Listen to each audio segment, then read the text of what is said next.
तो प्यारे बच्चों, एक बार आपका फिर से स्वागत है आपके अपने चैनल हिंदी लवर्स में। और मैं हूँ प्रियंका सिंह, आपका एक बार फिर से स्वागत करते हैं। और आज हम लेकर आए हैं आपके लिए सोरठा। और इसमें ये एक मात्रिक छंद है। इसमें हम सोरठा के बारे में जानेंगे, उसके लक्षण के बारे में जानेंगे और उसकी मात्राओं के बारे में जानेंगे। तो समय न गंवाते हुए हम शुरू करते हैं अपना वीडियो।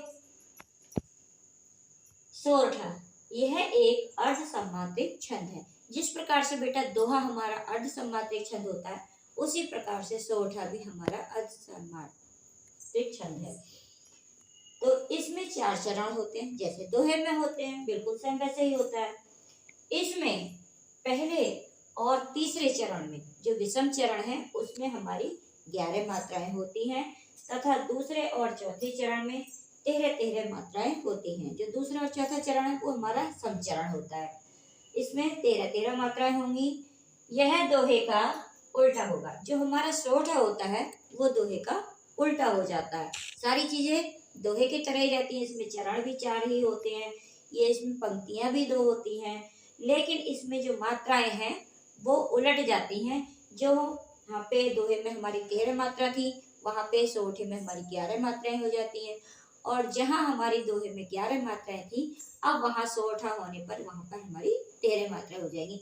अर्थात 11 और 13 मात्राओं पर हमारी यति होगी। तो देखिए, उदाहरण हमने लिया है आपके लिए बहुत सुंदर सा। लिख कर लोहित लेख, डूब गया दिन मणि आहा, व्योम सिंधु सखी देख, तारक बुद्बुद डेरा। ये हमने इस तरीके से लिखा है जिससे आपको चरण भी स्पष्ट हो जाएंगे। तो देखिए, लिखकर लोहित लेख, यहाँ आपने कॉमा देखा है, तो यहाँ पर हमारा पहला चरण खत्म होता है। इसके बाद दूसरी पंक्ति की तरफ आइए। डूब गया दिन मणि आहा, ये हमारा दूसरा चरण हो गया। व्योम सिंधु सखी देख, ये हमारा तीसरा चरण होता है। जो चौथा चरण है वो ये है, तारक बुद्बुद दे रहा। इसमें हमारे ये अब 4 चरण हो गए। तो हमारा जो पहला चरण है इसमें मात्राएं देखेंगे। लिख कर, लिख जो है इसमें लघु वर्ण है दोनों, तो इसलिए एक सीधी खड़ी रेखा है। फिर करवें, दोनों हमारे लघु वर्ण हैं, इसलिए एक सीधी खड़ी रेखा है। अब अगला शब्द है लोहित। लोहित में लो दीर्घ है, इसलिए अवग्रह लगाया है। ही लघु वर्ण है, क्योंकि इसमें छोटी की पाई आ रही है, इसलिए लघु वर्ण है। तो यहाँ पर एक सीधी खड़ी रेखा है। इसके बाद त है, ता में भी लघु वर्ण होने के कारण एक सीधी खड़ी रेखा आती है। इसके बाद लेख है। लेख में ले जो है शब्द हमारा दीर्घ है, इसलिए अवग्रह आया है। और खा जो है हमारा लघु वर्ण है, इसलिए यहाँ पर हमारी सीधी खड़ी रेखा होती है। तो इसके तीसरे पहले चरण को हम जो है इसकी मात्राएं गिन सकते हैं, काउंट कर सकते हैं। तो देखिए, 1 2 3 4, 4 और 2 6, और एक 7 एक 8, 8 में 2 जोड़ देंगे 10 हो जाएगा, और एक ये हमारा 11। तो हमारे पहले चरण की मात्रा जो है वो 11 है। तो जो मात्रा हमारे पहले चरण में है वही सेम मात्रा हमारे तीसरे चरण में होगी। इसमें अब हम दूसरा चरण देखेंगे। डूब गया दिन मणि आहा। डूब में डू जो है हमारा दीर्घ वर्ण है, इसलिए अवग्रह आया। वा में हमारी एक सीधी खड़ी रेखा है, क्योंकि लघु वर्ण है। गया में गा लघु वर्ण है, सीधी खड़ी रेखा है।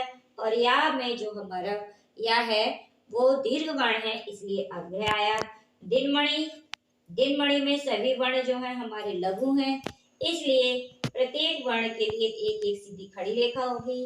और आहा में आ लघु वर्ण है, इसलिए एक सीधी खड़ी रेखा है। और हा जो है वो हमारा दीर्घ वर्ण है, इसलिए यहाँ पर अवग्रह आता है। अब हम इसकी मात्राएं भी आपको गिन के काउंट करके बता देते हैं। देखिए, ये 2 हो गया, अवग्रह के लिए 2 निर्धारित है, और एक सीधी खड़ी रेखा के लिए, तो इसलिए इस प्रकार हमारी ये हो गई 3 मात्राएं। इसमें एक जोड़ी 4 हो गई, 4 में हमने 2 जोड़ा तो 6 हो गया।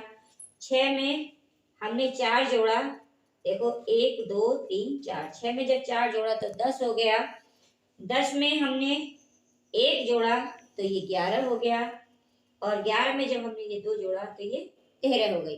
तो इस प्रकार से हमने देखा कि हमारा जो पहला चरण था उसमें 11 मात्राएं थी, और जो दूसरा चरण था, जो सम चरण था, उसमें 13 मात्राएं।